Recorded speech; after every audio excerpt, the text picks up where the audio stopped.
Welcome to the summer capital of the Philippines, Baguio City. Today is July 23, 2026. Ito yung trip namin to Baguio City.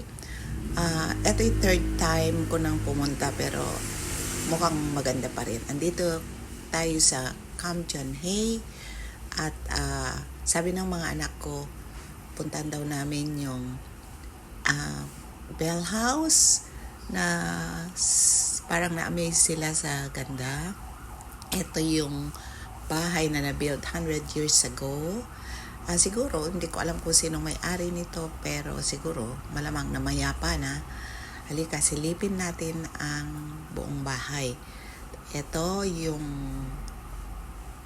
old piano na gamit pa nila, na preserve. Ito yung kanilang living area. Napakalaki. Meron silang fireplace because Baguio is a summer capital of the Philippines. Kaya it's always, weather is always cold.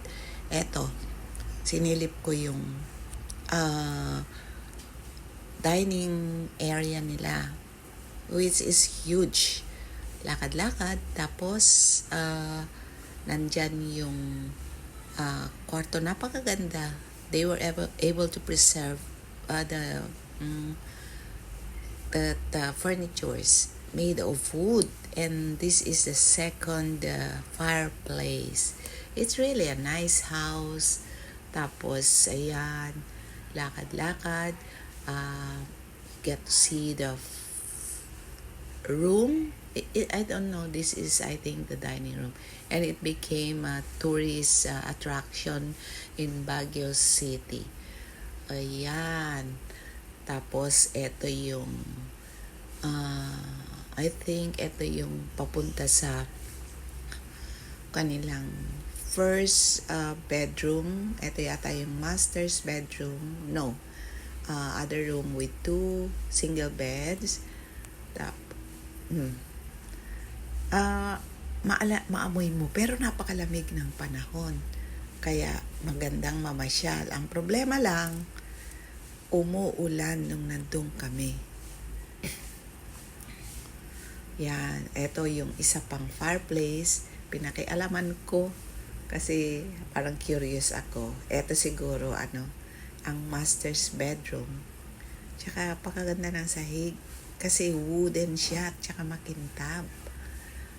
Nagtataka lang ako, papaisip ako sinong may-ari. Tapos ito yung hallway going to another room, and that's another fireplace.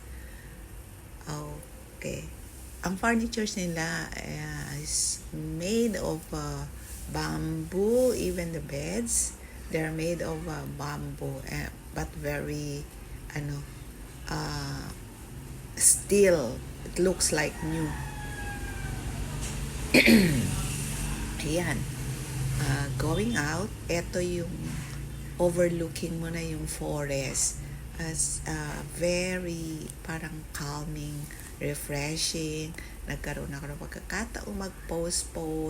Tapos ayan yung pababa, pupuntahan natin mamaya.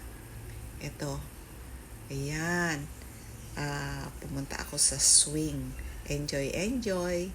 Andun yung anak ko sa background. At yan, nag-uumpisa na ang ulan. Kaya kami ay Eto, picture dun sa parang terrace ng bahay. Nakuhanan namin kahit papano. Meron kaming pictures ng mga anak ko. Yan ang trip namin to Baguio. Thank you for watching.